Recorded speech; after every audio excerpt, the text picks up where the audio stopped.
Welcome to the Underground, the Steel City Underground, the black and gold standard for Pittsburgh Steelers coverage. Now, here are your hosts, Brian E. Roach and Zach Meckler. Hey everybody, welcome to another edition of the Steel City Underground podcast. My name is Brian E. Roach, and I am just impatient to get this thing underway before every draft pick for the next century has been traded away for Isaiah Simmons by our Clemson lover, in-house Clemson lover. What that should lead you to understand is that last time around we focused on the first 2 days of the Combine. The Combine is over, so we're going to focus on the last 2 days of the Combine and see who, if anyone other than Isaiah Simmons, rocked anyone's world. And to help myself get through this, I'm going to welcome back my same two partners in crime, both younger brothers from other mothers. Both Derek Overly. Welcome back, Derek. How you doing? I'm doing well. How are you? I am, as always, awesome and smooth and silky. And then, of course, the professor of football himself, one Zachariah Meckler. Zach, how you doing? Go Tigers. Yeah, there you go. Now, if you didn't know who the Clemson lover is, now you know. So I, of course, being an Ohio State fan, cannot love Clemson. It's inbred in me that I must hate them and despise them ever since Woody Hayes tried to punch out their players. So, be that as it may, over the last 2 days of the Combine, the defensive side of the ball got to have their share of the spotlight. Edge, D-line, linebackers all came into play along with the defensive backs and safeties. And there was, of course, a bit of fireworks and some excitement. We started out last time around with who rose, who fell.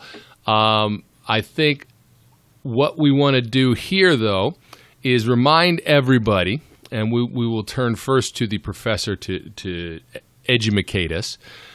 For these groups, we'll start with the defensive line, the linebacker, and edge groups. What should people be paying attention to? What drills? And they had that new drill, the hoop drill, which of course the NFL made a big deal about having the hoop drill, and it's not tracked on their results tracker. So we have no idea who did what on the hoop drill. But, what should they be paying attention to with this group of players? Yeah, so we talked about in the last podcast the importance of things like the three-cone drill, and the hoop drill kind of falls into that, especially as you're looking for edge defenders with Bud Dupree's future up in the air, regardless of a franchise tag potentially coming down on him. You want to see guys that are doing well in the three-cone because it's a lot of that showing the ability to kind of dip off the edge, to show kind of that flexibility to set the edge, get around an offensive lineman, and kind of be able to dip and rip underneath an offensive lineman to kind of pursue the quarterback. So you see those three-cone drills, and the hoop drill kind of works in that same vein of seeing those guys be able to dip down there. They have to pick up something along the way as they're going through to show they can get low without losing any type of speed or momentum. So for this defensive side of the ball, I think the three-cone kind of reigns more relevant than some of the other things. And still, you're going to be paying attention to things like the vertical to show that kind of lower body explosiveness to get off the ball and attack an offensive player. So a lot of these drills, in my mind, are important for both sides of the ball, but you're going to see a lot higher emphasis put on the defensive players to look for some of those explosive traits, especially from front seven players. And then obviously you're looking at the secondary players. You want to see fluidity in the hips. You want to see good movement, explosiveness, things like that. So a lot of good stuff to pay attention to as you're looking at the Combine here. Absolutely. Derek, would you agree with that assessment, or is there anything else you look at for these guys? I completely agree with Zach. The only thing that I would add to that would be the broad jump, which I'm sure he also looks at. It's an excellent tell of a player's lower body strength and agility to, just like the vertical, explode out of stance and show that explosiveness. Gotcha. All right. So with that in mind, let's start with the position groups that took the stage on Saturday. That would be primarily the edge guys, the DL, and the linebackers. From the standpoint of edge, because there is, of course, as we know from a Steelers standpoint, the potential that this becomes a key position for them. If they don't franchise Bud Dupree, which everybody expects that they will, but if for some reason they don't, and they cannot work out some kind of a long-term contract with him, we've talked about this in the past, all of a sudden, all this best player available nonsense that we've been touting and focusing on the offensive side of the ball sort of goes out the window, and edge becomes a big deal. So from the standpoint of winners and losers with that edge group, and Derek, we'll let you go first on this. Who did you think stood out from that group and made their statement, so to speak? Two big names I really look at from the edge group. One that I actually mentioned on our last podcast as a possibility for us in the third round, Curtis Weaver out of Boise State. He had 47.5 tackles for loss and 34 sacks at Boise State. He really came out in the combine and showed his athletic profile and his playmaking ability. It should translate well to the NFL. Definitely looking at him as a target for the Steelers. The other guy that kind of stood out to me on the edge group that we haven't talked too much about, Alex Highsmith out of Charlotte. Not highly touted like some of the other guys, probably a mid-round pick. But he showed well at the Shrine Bowl and came out at the Combine. And again, it was solid across the board. Nothing spectacular, just completely solid across the board. All right. Zach, what did you think? Who came out ahead in the edge group for you? Yeah, one guy who I thought had a lot to gain from this, just due to his smaller school standing, was Alex Highsmith. There's been a lot of variance on where people think he's going to go, whether he's going to be an earlier prospect or a later prospect. I don't see him necessarily being on the Steelers' radar because it seems like they've never really had a penchant for going after that small of a school type of player. But they like a talent. They like a talent. And, there were some guys that I thought standed to gain some ground here. My guy, Jonathan Greenard, who I've been very high on out of Florida, is a guy who I think fits what the Steelers do well. Going back to my looking at the three-cone drill, he was a top performer in that regard when it comes to his ability to get a 7-1-3 on there. I thought he showed really good poise coming around the corner and whatnot, and hopefully would translate well to setting the edge in the league. And Alex Highsmith, again, did well in that capacity. I mean, those are two guys with different type of pedigrees that think kind of fit what the Steelers do. I think they would do it well, especially from a pass rushing perspective. So I was happy to see them kind of stand out and have a good opportunity to showcase what their talents are. Awesome. All right. So, Alex Highsmith was one of the guys I looked at as well. So I think we're sort of all in agreement there. Beyond that, I know, Zach, you and I have talked a little bit about Zach Bond out of Wisconsin. What did you think of his performance? Was it underwhelming? Was it just average? What did you see out of him? These Wisconsin guys are always hard to gauge. I know T.J. Watt had a lot of high metrics for some of the things he was able to accomplish. I know that kind of helped him. The combine was kind of where he was able to show his abilities to kind of jump off the page athletically. I don't think that Bond necessarily had a bad performance. He did well. He had a really impressive 40 time, which I thought kind of helped him out. And his three-cone, again, I look at that, 7 seconds flat, wasn't terrible. Really good performance in my mind. I think that kind of helped his stock out a little bit. It's hard to gauge some of these Wisconsin defenders, honestly, because of the fact that they come out. Sometimes they lack explosion or they lack kind of the length you want to see. But I think that he kind of has the ability to stand out on film. I think he's kind of been a standout defender of Wisconsin the last couple of years, and I think realistically this helped him maybe put some of those athletic traits to bed by showing that he could do it, because he is an explosive guy, and I think his traits kind of transpired or showed up on the tape here, and we saw him at the combine. So I like Bond. I have an earlier grade on him than some other people do. I don't know if the Steelers would be interested due to their history with Wisconsin players, but I wouldn't be surprised to see a player like him show up on their radar as the offseason goes along here. Gotcha. And what do you think, Derek? I'm in agreement with Zach on Bond. I have a higher grade on him mostly because of his versatility. He was never really going to wow anybody at the combine. He's an excellent pass rusher. He can also play off the ball. His tape is going to wow me more than the combine, though. Gotcha.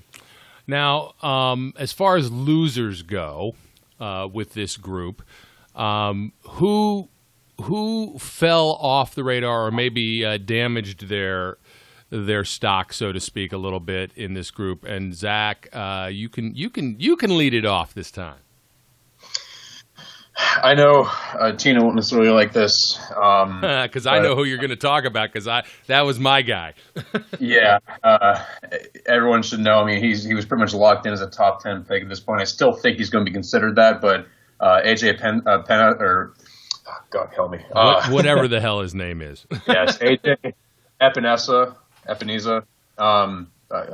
Forgive me, but he had the opportunity to be kind of this versatile edge rusher guy, and I think his tape is what's going to help him a lot because you can't watch the tape and not see a dominant player.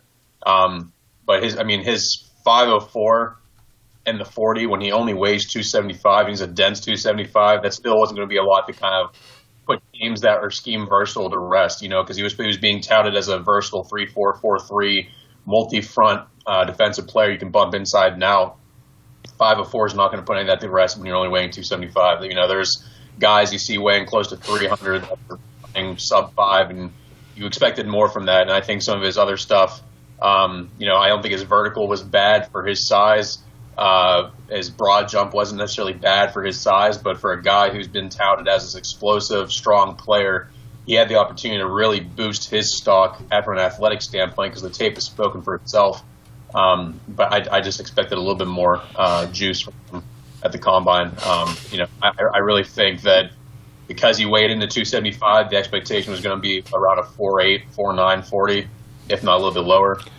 So I think that realistically, the fact that he was as slow, there are going to be teams that take a look at that and say, is he have the get off and the oomph to kind of chase dudes down backside of a play if that's all he's running. So I don't think he necessarily killed his stock to the point where he's going to fall out of the first round, but teams are going to take notice of this and at least take some consideration to what he was able to do over the weekend. Yeah, I'm in agreement there. My real feeling was I was looking at him rather a lot, not because I thought he was going to be around for the Steelers, but I just wanted to see how he was going to perform. Maybe just because I wanted to give Tina Rivers some crap, But you did wonder, and that 7.34 in the 3-cone drill was not spectacular. He didn't have I don't think it was a bad 20-yard shuttle. I think that was, 4.46 or something like that. But I also thought, bench press at 17. I can do 17 225s. So, and I'm old. If you're a guy on the line, I feel like, that's different. You need, you need a little more oomph in that, in all of that. So, especially coming from Iowa, you expect more from that, strength program. You're expecting guys to get at least plus 20 on that, Yeah, absolutely. And it just was not the performance I expected to get out of him. So yeah, he was my biggest loser as well. Derek, who did you have maybe not living up to expectations? I mean, outside of Epinesa, that's the obvious one. Michael Divinity from LSU. It's almost as if we've come to expect a certain standard from LSU linebackers these last couple of years. Guys like Devin White last year and Patrick Queen this year put a 4.51 at the combine. Divinity he showed no athleticism. He 4.8.5 in the 40. Didn't even wow on the bench press either. Just not quite the standard that we've come to expect from LSU linebackers. He really took a hit on his stock over the weekend. All right, and then from the rest of this standpoint, it's more about who or what or when there may be Steelers targets. So the first pick in the second round that they've got is 49.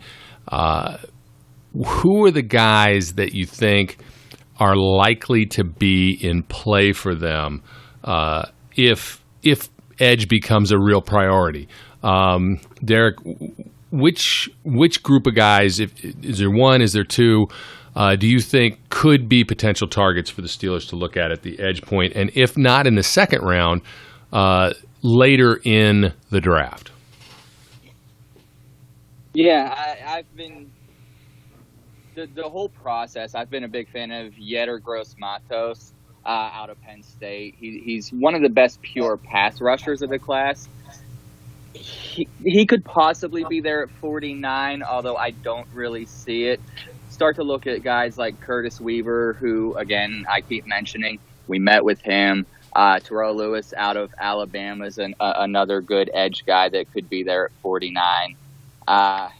Zach Vaughn and Josh Uche, both of them, though, are they edge guys? Are they off-ball linebackers? Both possibilities at 49. But, I'm really, for myself, looking for Curtis Weaver. Gotcha. Zach, what about you?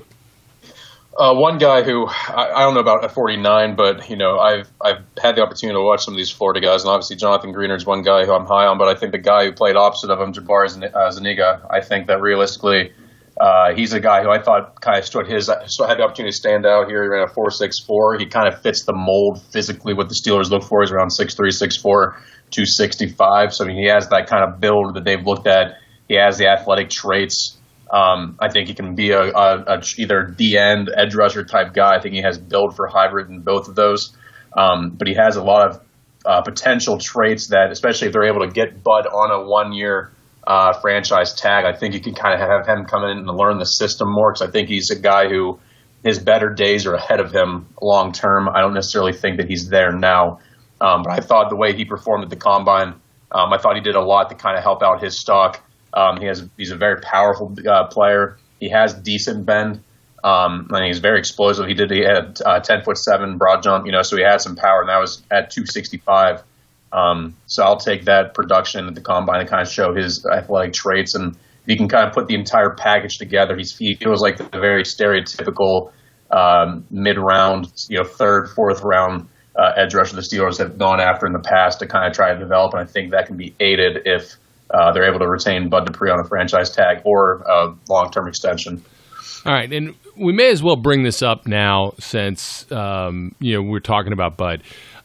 Look, I am of the opinion that the best they're going to do, I think this is not exactly a Le'Veon Bell situation, but I think it's similar in the sense that I think they can get him on. I think they'll figure out a way to do the franchise tag, and then I think he's gone. Because I still see them at a position where when all of a sudden you got to decide, am I going to sign Bud Dupree to this giant contract, or am I going to sign TJ Watt to this giant contract? TJ is going to get the nod. His performance has been more consistent. He's been better early on and hasn't taken as long to develop. But the concern is that Bud has been consistently progressing, and are you risking having him really break out and become just ridiculous? Even, again, if he does that again, it's just not likely they're going to use a franchise tag the second time, although they could. What do you think? And Derek, we'll start with you. What do you think the likely chances that they can get a long-term deal done with Bud? And if they don't, is he one and done, or where do you go from there? I give it about a 25% chance they get a long-term deal done with him. Not just TJ Watt, but there's other guys coming up that are looking at extensions. Juju and Minka as well. Within the next 2 to 3 years will need an extension. I just don't see the money there for Bud. Not for the level of production we've gotten over the last 5 years. You can't just look at it in a vacuum for last year. So I give it about a 25% chance they get a long-term deal done, and if they don't, he's pretty much as good as gone.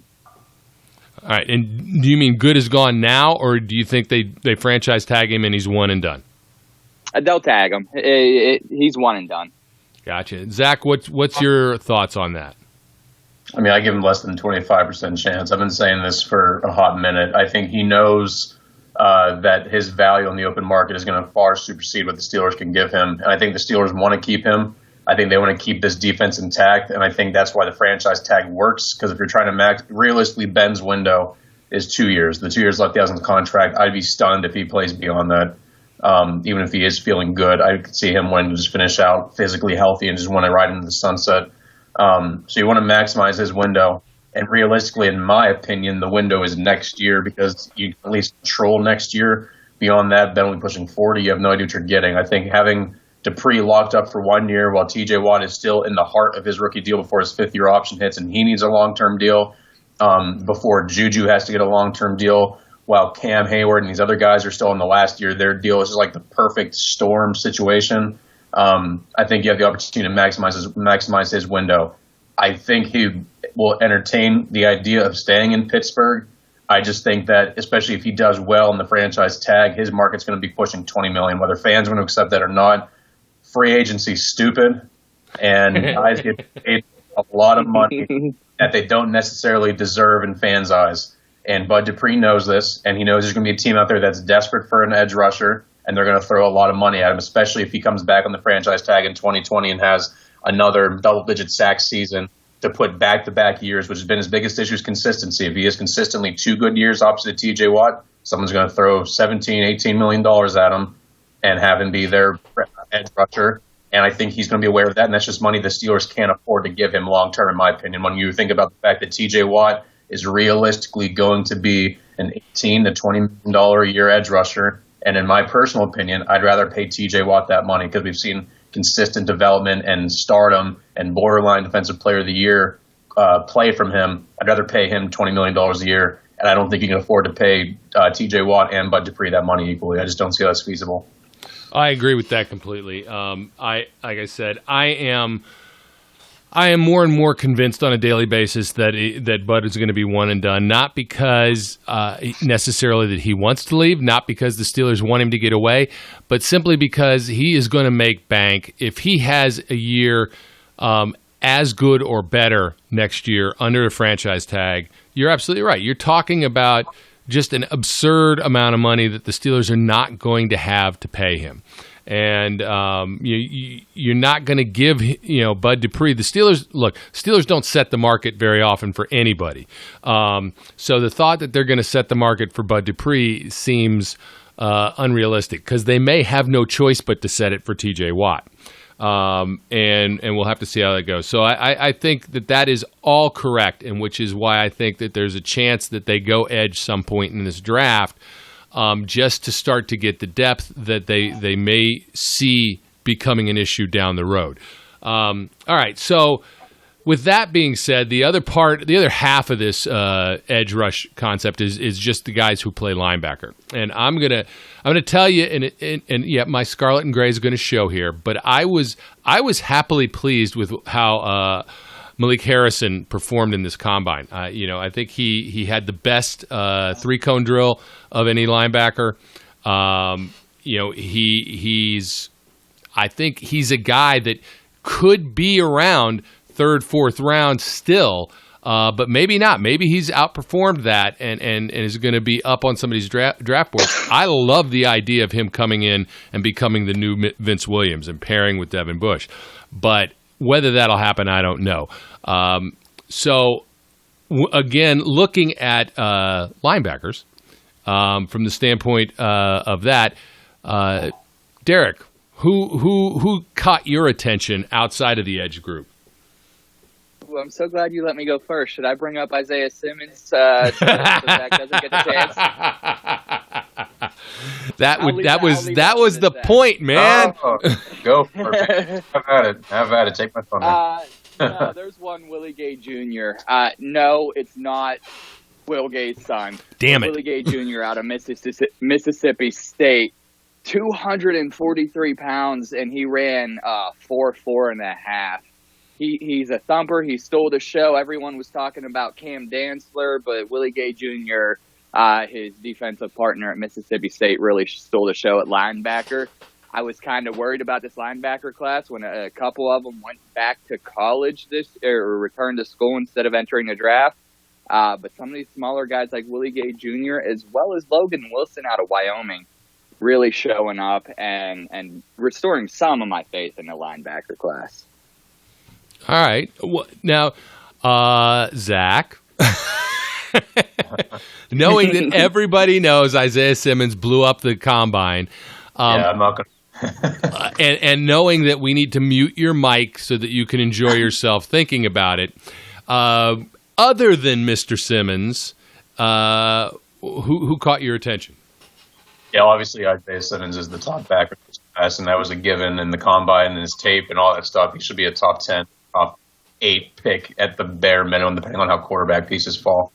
The one guy, Willie Mays, wrong sport. Willie Gay was one guy I thought kind of stood out to me as well. I was going to mention that he kind of fits the profile what the Steelers look for. He's a kind of athletically a taller version of Devin Bush. He doesn't have necessarily all the explosive traits that you would want that Bush had that made him such a sought-after prospect. And he's a guy I think will be there late day 2, early day 3 if the Steelers wanted to upgrade the middle linebacker position with Vince Williams and Mark Barron. But the guy that I thought was kind of an interesting prospect, especially due to the fact that he's been connected to the Steelers nearly as much as he has been. He didn't get a chance to do all the testing that he wanted to. But Josh Uche, I thought was the one that kind of was interesting to me because he had the opportunity to bench press, wasn't great by any means, couldn't do any of the testing because of a pulled hamstring injury he had there. But just the allure of him being there and when he measured in, he had longer arms than he was expected. His measurables, I thought, were kind of what you were hoping for him. So it's not the conventional idea because he didn't exactly do the pop off from an athletic standpoint due to the fact that he didn't test anything beyond bench due to that hamstring. His pro day will be more indicative of that. But he's a guy we're talking about here who it seems like every single national media person, every person on draft Twitter at some point is linked Uche to the Steelers due to the Michigan connection. No one seems to have recruited Michigan more over the last 2 years than the Steelers, so clearly they'll have their homework done on this guy if they actually like him. They've met with him already at the Combine. But he was one there. But I agree with you, Brian, about Malik Harrison. I didn't expect him to do as well as he did running. I thought he did very well to prove that he could athletically hold up things he's been doing. He was versatile at Ohio State. I think his benchmark will be a versatile linebacker piece in the NFL. And I was definitely excited to see him kind of do what he needed to get to that point. Another guy was Jacob Phillips from LSU. Again, just had the opportunity to kind of show himself off with the national championship game this year. But I thought he ran better. I thought he did a very good job there. He was explosive, vertical, 39 inches. So I think realistically, to kind of see him go and be able to do that, he should be able to continue to boost his stock with this inside linebacker group because I really don't think it's a strong group compared to like last year because there's really, other than Isaiah Simmons, there's really no benchmark player like there was the Devons last year that everyone was talking about. Right. The year before that you had like 4 guys going in the first round. I don't see that from this class. But there's a lot of day 2 guys that I think are going to be able to make an impact on the team they get picked by. And I think Phillips, Harrison, Gay, and Uche are 2 guys that are 4 guys that can kind of do that on day 2, day 3. Got you. Now, again, from the flip side, and Zach, you can start this time around. We'll just go right back to you. Who damaged themselves, so to speak, if anyone? I don't really think anyone really damaged themselves. If anything, in the same vein, Uche it sucks that he had the opportunity to not really do anything because of the fact of his hamstring.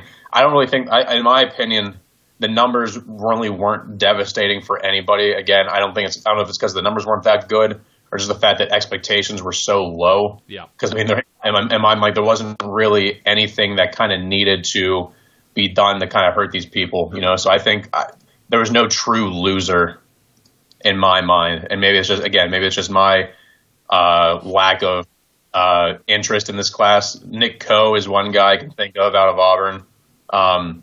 He didn't exactly do anything. I mean, he's a big dude. He's a linebacker. I don't see him playing linebacker in the league. The guy's 6'5", 280. and he ran as a linebacker because that's what he played at Auburn. I mean, he ran a 4.9. He had a 29-inch vertical. I guess he's Levon Kirkland. Yeah. I mean, if this was like 1995, he'd probably be drilled after. But I don't really. He's a defensive end lineman in my mind, but if for whatever reason, he's not really a defensive lineman because that's not really what he did at Auburn. So I don't know. Maybe I'm just talking here, but I think he's a defensive lineman. The fact that he ran with the linebackers was kind of mind blowing to me, but that's about the only one. And it's kind of not even a true loser because he was kind of set up for failure in my mind running with. So, how about you, Derek? I was absolutely blown away by Nitko running with the linebackers. I didn't get to watch that part live, and when I saw that on the results, I was looking at the results tracker. I was utterly confused as to why. But no, there's no one within the front seven. There's really no one that hurt themselves. Again, most boards are already set by this point anyway, so as long as you don't come out and completely fall flat on your face, you're good. Yeah. All right. So the other thing that the other group that performed on Saturday was the defensive line, and while I don't think the Steelers are likely to dip their toe into defensive line, it's still a possibility. Javon Hargrave is going to almost certainly be gone and make bank someplace. So when you talk about line guys, it's whether or not you think Isaiah Buggs can fill that role, or some combination of I can't even say his name, Mondero. Is that right? Did I say it right? Mondo. Henry Mondo. Yeah, Henry Mondo. Or whoever else may be there, whether it's their season or not and their time to shine, we'll have to see. But we may as well look at it anyway. And see who we think stood out and who didn't. So, Derek, we'll flip right back to you on the defensive line. Who caught your eye and made you go,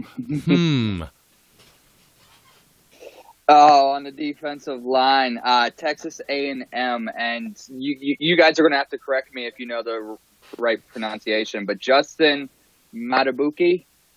Good enough. Yeah, sounds right to me. Yeah, 293 pounds. He definitely performed well in the 40. Well, not well. 4.83. He had a good 40-yard dash, a decent three-cone drill for 293 pounds at 7.37. He's a guy who stood out to me, as well as Ross Blacklock, the guy who found out he had 27 unpaid parking tickets during the interview. But on the field, he definitely he made a push to be defensive lineman number 3 for me. He went up there with his performance in the combine. So those two are the two that really stood out to me. All right, Zach, what about you? Yeah, D-line's interesting to me because I've been pretty adamant that I don't think the Steelers are going to draft the D lineman early. I don't see the need when you're looking at interior guys like Javon Hargrave, who when he was on the field was a complete disruptor and is going to get paid this offseason in free agency. But I didn't see the usage to draft the nose tackle. But I thought it was interesting that the one defensive lineman they met with at the combine publicly in any kind of formal capacity was Ross Blacklock, and I think that's kind of an interesting move because he is going to be an earlier on defensive lineman, especially after he kind of came out there and did what he did. I mean, he's an interior defender in the same sense that Cam Hayward is. I think as a 3-tech that can bump down to a 1 and can play outside a 5. Laterally, he's very, very good with his footwork. He's an explosive defender. And I thought his 4.9 40 was kind of what I was hoping from Epineza. And I think it was kind of interesting that Blacklock was one that did it because he's a bigger dude. But I really think that his quick footwork and some of the other drills that didn't show up on there was very good. And that's appealing to Steelers who love that type of footwork from their defensive linemen. That's kind of what set Javon Hargrave up to kind of be looked at by the Steelers as much as he did as a versatile type of guy. So I think realistically, I think he's a dude that if the Steelers were going BPA and there was really no one else on the board there and they thought they could add another high-end defensive lineman, he's one dude that would be on that list of guys they'd be interested in. I don't know if they actually would, but I think realistically, he's a guy I think would look good in the Steelers. And again, it comes back to what you said, Brian, how they feel about Isaiah Buggs. I think their usage of Buggs shows that they feel comfortable with him, unless they really feel the need to upgrade him. And you consider the fact that Alualu was going into his last year of his deal, and who knows how much they're going to keep bringing him back on small vet deals. Yep. So they could potentially look to add another big piece, especially Cam Hayward hitting free agency in a year. You have to expect that we're probably going to try to re-sign him. Obviously, he's a leader in the locker room, and he's still a very productive player coming off of All-Pro season. But, they could look to add another versatile piece because I don't envision them going after another true nose tackle like Hargrave. I think realistically they're going to look for, if they look at a D lineman, it's going to be a guy who can move around and be very scheme versatile, can play from a 1-tech all the way up to a 5. And I think Blacklock kind of fits that mold I think his testing kind of solidified him as a top 50, top 75 player. I don't disagree, and hush your mouth. Cam Hayward is not going to become a free agent. Shut up. So the OG GAM is not going anywhere and if he does, I'm going to go beat somebody. Anyway, my guy stood out to me for no better reason than this. His name is Malcolm Roach. And he didn't have a horrible performance, but maybe they pick him up in the 7th round or as an undrafted free agent. I don't care. He's out of Texas. His last name is Roach. He therefore must be related to me. So I just like the idea of having a guy named Roach be on the Steelers. So all right, as far as losers, again, I don't know whether anybody really underperformed or not, but because I don't know that I had tremendous expectations for this group the same way, which is why I kind of led that with linebackers by saying if anyone actually underperformed. But we'll look at this the same way. And Derek, I'll come right back to you with this. Was there a D lineman who made you go, well, damn, that stinks? No, not at all. Again, I mean, no one really crushed their stock. No one came out and fell flat on their face. I was actually rather impressed with the D-line group. So, no losers from the group this weekend. All right, Zach, would you want to find one or no? The only one that I thought kind of was a little bit, and it's only because I had the opportunity to watch him when I was at LSU, was Rashard Lawrence. I don't think he killed his stock. I think he was kind of as advertised, but he didn't exactly do anything to warrant anything more than I think is a guy that he'll really be a rotational defensive lineman for a team that, uses their depth lineman just looking for a body to kind of fill the roster out. I don't think he'll ever be a standout guy. And after being a standout at LSU, I just think he didn't really do anything. And no one expected to. I mean, he's 6'2", so he's not huge. He's 308, so he's not small. He's not overly flexible, and he's not overly fast. I mean, you got what you got. I don't think he really hurt himself, but he's kind of just there. He was as advertised. He had an opportunity to kind of show maybe I can be a little more of an athlete, and he didn't. And I think that's fine, but I just don't envision him being a top 50 or a top 100 pick at this point. I think that kind of just solidified that he's a depth lineman potentially at the next level. All right, and since we've already basically all stated that we don't believe the Steelers are going to go in this direction, I just don't. I don't see any real point in trying to haphazard some guesses with guys they might take because I don't think they're gonna. Which can move us directly into Sunday, which is a good place to be. Sunday is always a good place to be. There were a little bit of fireworks on Sunday. You got a couple guys with interesting names who ran really fast. And excited some people. But then you also have, one of my scarlet and gray guys, Jeff Okudah, who pretty much I think most people think may be the first DB off the board. Didn't really do anything because he hurt his neck, felt chasing a ball or whatever the heck he did. So look, I'm going to say this up front. I don't think that he came out of this combine, Okudah, a loser because he couldn't perform. I think, we talk about it more often than not. I think the tape is the tape, and his tape, I think, is good. I think he'll get a chance to run things at the Pro Day for Ohio State, and it'll all be fine. But you guys can disagree with me if you think. And we'll talk about who did increase their notoriety level. From either the defensive back or, cornerbacks or safeties. They sort of lump them all together. But who stood out, Zachariah, we'll start with you. Who stood out to you in the defensive backfield group? Yeah, so I know in a previous podcast I told you I hadn't really dug into a lot of the defensive back tape because I just truly didn't want to waste my time in a position where I didn't think the Steelers necessarily were looking. I think they might be looking more at DB, and I think it kind of does make sense when you consider the fact that the safety depth is marginally average at best behind Minka and Terrell Edmonds, yep. and the cornerback depth is depleting. If they can't retain Mike Hilton, they're not going to retain Artie Burns, and Cam Sutton is going into a contract year. So, I mean, the only two guys that are really locked in long term at all are Joe Hayden, Steven Nelson, and Justin Lane. So you need to kind of look there. So really, when you think about it, it wouldn't be surprised if they drafted a corner or a safety. One guy who completely played his way out of any type of contention, as far as I'm concerned, was C.J. Henderson out of Florida. I think he was already going to be a first rounder, but I think he pushed his stock up way, way high whenever he ran a 4.39. Teams love corners that can fly like that. We see guys every year whose stock skyrockets whenever they go through and do these testings and they come out faster than expected.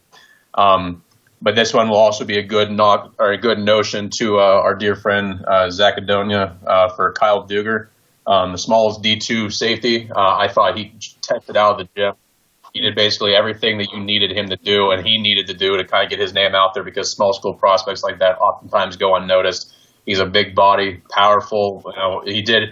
What he did at the D2 level is what I expect to see from all small school prospects, and that's be consistently dominant on the tape and have no games where they look like they're pedestrian. Because the second you look pedestrian against lesser talent, that always has a tendency to never want to translate well at the next level. And that's been my argument with other players such as Adam Troutman, where they have games that kind of disappeared. Duger never disappeared. And I think realistically that's kind of what we saw here. And athletically, he tested out of the gym, and he helped his stock out a lot as a strong safety type that has the ability to play deep. And I think whatever team can take him and can nurture him and make him into a versatile player is going to have a dude on their hands down the road after he gets his teeth grinded a little bit on special teams. Yeah, I really liked that as well, and I'll give Zach Adonia credit for bringing the name up, because I've never heard of Leonora Ryan University. And I don't even know if I just said that right. So, he became on my radar all because of Zach Adonia whining about him. So I would agree with that. Derek, from your standpoint, who caught your eye? I paid closer attention to the safeties than I did the cornerback group. Like Zach just mentioned, behind Minka and Terrell Edmonds, I think we ended the year with Marcus Allen and Jordan Dangerfield. So if one of those top two guys goes down, the depth there is really hurting. It was really a show for small school guys at safety. On top of Duger, the guy that Zach Adonia is falling in love with, Jeremy Chin, 6'3", 4'4", 4'4.5". Kind of reminiscent of Taylor Mays, if Taylor Mays had turned out to be pretty good. Not to mention L'Jarius Sneed out of Louisiana Tech, the guy who I honestly never heard the name before his combine performance. So that's going to make me go back and definitely pull that tape. Then, of course, you got the big name, Antoine Winfield Jr. He's definitely an early round prospect, probably before what we would take a safety, because I don't anticipate a safety at 49. Yeah. He'll likely be gone before that third or fourth round picks, but he definitely helped his stock and was a winner of the day. All right, and so flip siding this, anybody tank themselves? Anybody come out as a loser from these groups? And Derek, I'll go right back to you, man. J.R. Reed out of Georgia, just underwhelming, man. His tape, you put on his tape. He's physical. He's athletic. He can definitely lay the hit stick. Underwhelmed at the combine, though. Wasn't impressed. Probably hurt his stock a little bit. All right, Zach. The one guy who I thought kind of hurt his stock a little bit, and I'm going to mention him because, again, the Steelers met with him. These guys that the Steelers meet, I try to keep a little bit more track of because it shows the levels of connection, especially as the offseason goes away. But Cameron Dantzler out of Mississippi State, not even just from the athletic standpoint, he's a 6'2" corner, and he came in there and he measured in with only 30 and 5/8 inch arms, which in a 72 and 3/8 wingspan, for a 6'2" corner, that's kind of very surprisingly short length. Yeah. His biggest trait is his physicality. I think that's why the Steelers love him, because he's one of the better corners in this class at setting the edge and the perimeter as a run defender, which is huge for him. But he ran a 4.64, and there was reports that there was potentially a injury that popped up during it. So I'd be interested to see if his pro day he gets that time down. But corners that run a mid 4.6 aren't exactly sought after, and when they don't have length, short arms like that, even if they're 6'2" and they don't have great length, it wasn't what you wanted to see from that. I mean, his physicality is going to be his thing because he has very controlled physicality, which is good, especially for, like I said, run defending, just not being willing to be bullied by dudes. But that lack of length is concerning, especially when you look at the Steelers' recent trend in going after guys like Justin Lane and Artie Burns who have great length. Even a guy like Mike Hilton. Mike Hilton has longer arms for a 5'8" corner. So to see Dantzler be that just not long and not run that well was kind of disappointing. If there is a hamstring or something like that that's bothering him, if he can put that behind, then shave off a tenth of a second or so on his 40th as pro day, I'd be happy and maybe come back to it. But I think his stock hurt because you never want to see a corner run nearly a 4.7. That's just not a good look for anyone involved. Yep. So we've kind of mentioned this as you guys have said. The depth at this position is not what we would necessarily like at both safety and corner. If the Steelers find themselves in the unenviable position of having one of their top guys get hurt, where do they look? So with that being said, while I doubt that the second-round pick goes in this direction, what do you guys think the chances are that they do dip into the defensive backfield pool sometime even as early as the third round or lower? And who might, other than the obvious guy that you just mentioned, Zach, who might be a target? And Zach, I'll go right back to you. Yeah, I thought it was interesting. Again, looking back at them, I try to connect dots because I know a lot of people like to focus on a lot of the physical traits as being tendency charts, but I will always say that the biggest way to figure out who the Steelers are interested in is follow the breadcrumbs. Yep. And that's going to be who they meet with at the combine, who they meet at the pro days, and who they bring into pre-draft visits. You can figure that stuff out. Follow wherever Kevin Colbert and Mike Tomlin go. Follow where position coaches go. And I know it's early, and they meet with a lot of dudes at the combine, but the formal meetings are the ones that are important. A guy who I also thought tested very well, who the Steelers met with formally, was Jalen Johnson out of Utah.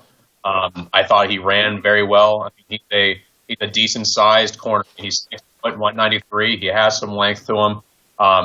He ran well. He had a 4.5 flat 40. Broad jump was decent three-cone, decent vertical. I think he's going to be a very standard boundary type corner who's going to probably go on day 2 or round 2 or 3.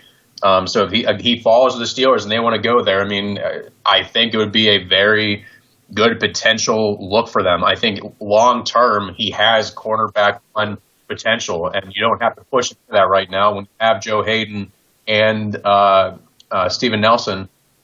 You never know. I mean, both Joe Hayden has had injury issues in the past, and again, the depth behind him is lacking going in the next season. Obviously, Joe Hayden is the guy as long as he's under contract, and Steven Nelson's the guy as long as he's under contract. But you can never have too many good corners, in my opinion, especially in this passing first league. And we've seen what happens whenever Joe Hayden goes down, and we're forced to put guys out there. And who knows where Justin Lane's going to be in his development. Cam Sutton, realistically, if Mike Hilton walks, is going to be pushed into the slot realistically. So you're going to have some reliable depth at corner. And it's going to be a lot easier to draft a guy and put him in that position to succeed. So I think that leads to them looking at a guy like Jalen Johnson who has those traits. I think realistically he has quick feet. I think he's fast enough to recover when he gets beat.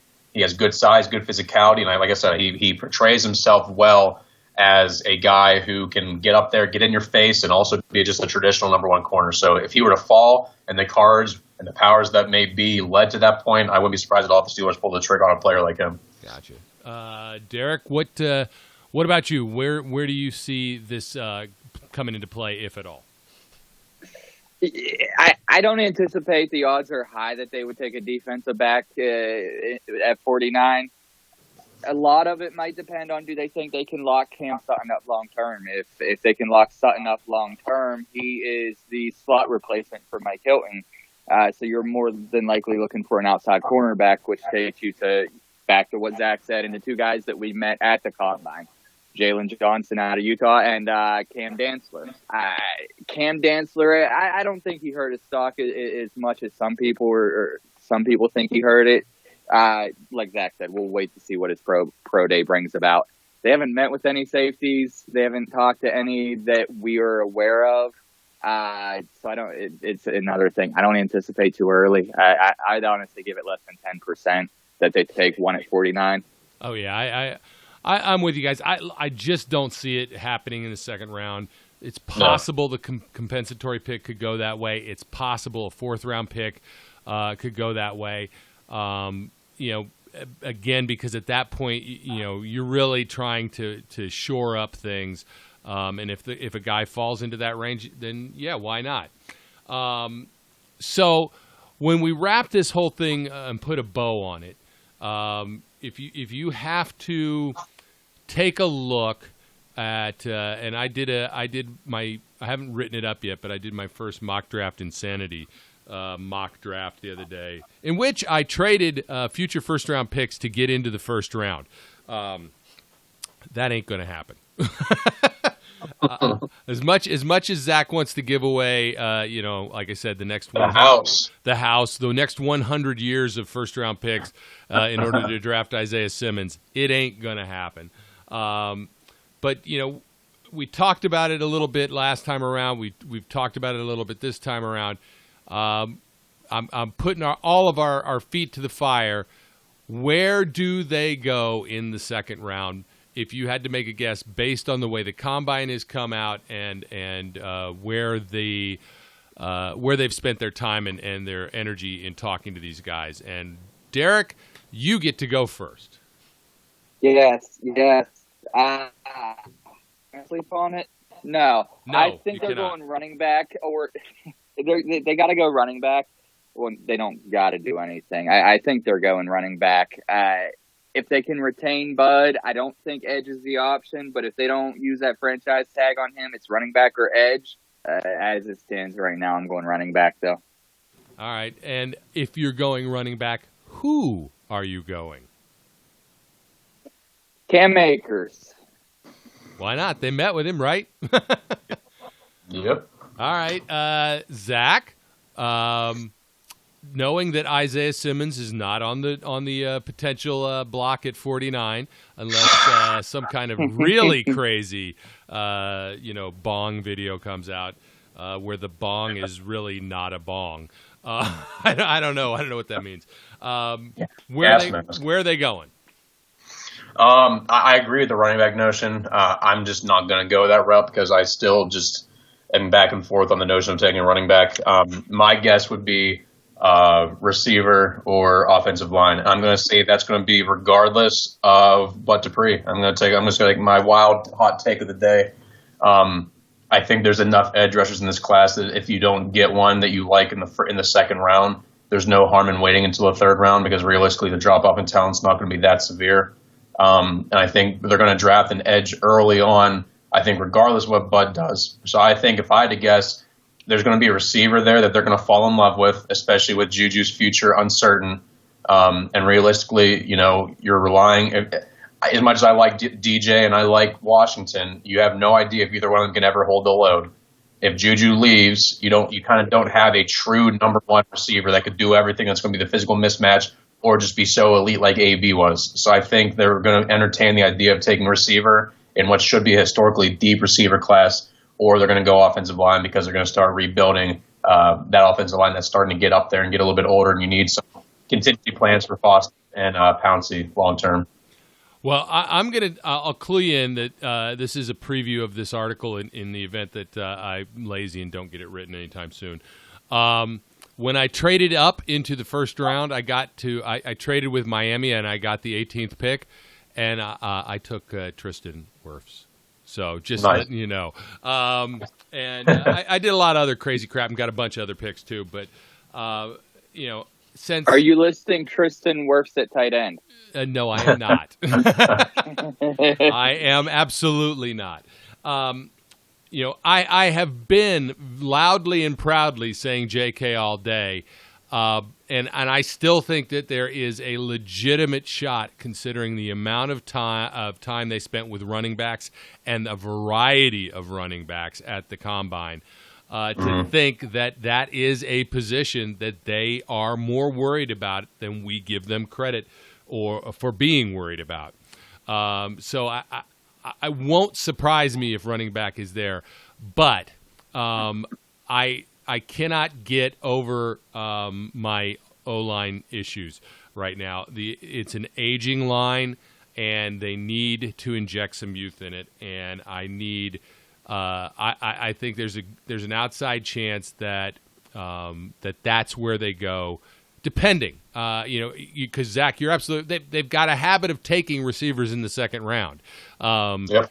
So it will not surprise me if it's a wide receiver. I'm putting it as my third choice. I'm leaning towards running back, and where that running back falls just depends on how they all play out. And who's gone and who's not. But the other side of that is an interior offensive line. I've talked about him already. I like him, and I want Kush. I want Cushberry. So if they get him, I'll be ecstatic. I'll be done. I'll be happy, and everybody else can complain that they picked an offensive lineman, but I don't care. It's a second pick, Brian. Don't let me tell you otherwise. It is. It absolutely is. It's an awesome pick. So. This gets us into now the pro day and visit season, and as time goes on, the three of us will reconvene at various moments and prepare ourselves even further based on where the breadcrumbs leave us. And Zach has said this repeatedly, and I concur wholeheartedly. If you want to know who the Steelers are going to take with their picks, look at who they get, who they spend time with. Who do they do dinners with at pro days? Who do they invite in? Follow those breadcrumbs, because very rarely is it a total surprise. It's very often somebody that they've had, especially a dinner with, met with more than once. You'll get a sense of where their thoughts are. I want to thank both of you guys for allowing us to, put a bow on the combine and see where things are going. Derek, any final thoughts on your end before we say goodnight and ride off into the sunset? No final thoughts on my end. Just looking forward to the pro day season now, because that really gets into the meat of it. So, all right. Yeah. Okay. Sterling conversation. Thank you, sir. Zachariah, Professor O football. How about you? Any final thoughts? Offensive linemen matter. Don't let anybody tell you otherwise, and that's including the people at SCU. I'm with you. You know that I am. So just, for the listeners, we appreciate you again.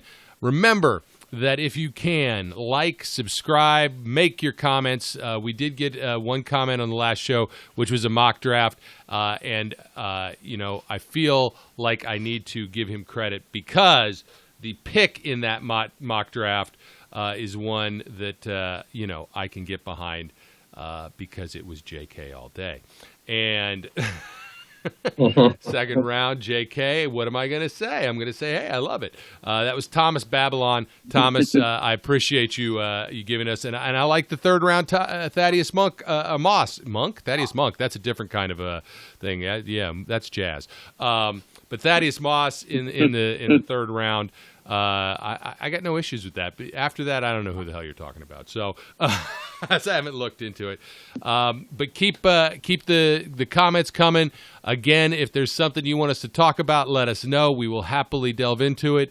But until then, that is going to do it for us here at the Steel City Underground podcast. Thank you again. And as I always like to say, it's chaos out there, so be kind. We would like to thank you for listening and remind our listeners to follow us on social media and our website, www.steelcityunderground.com.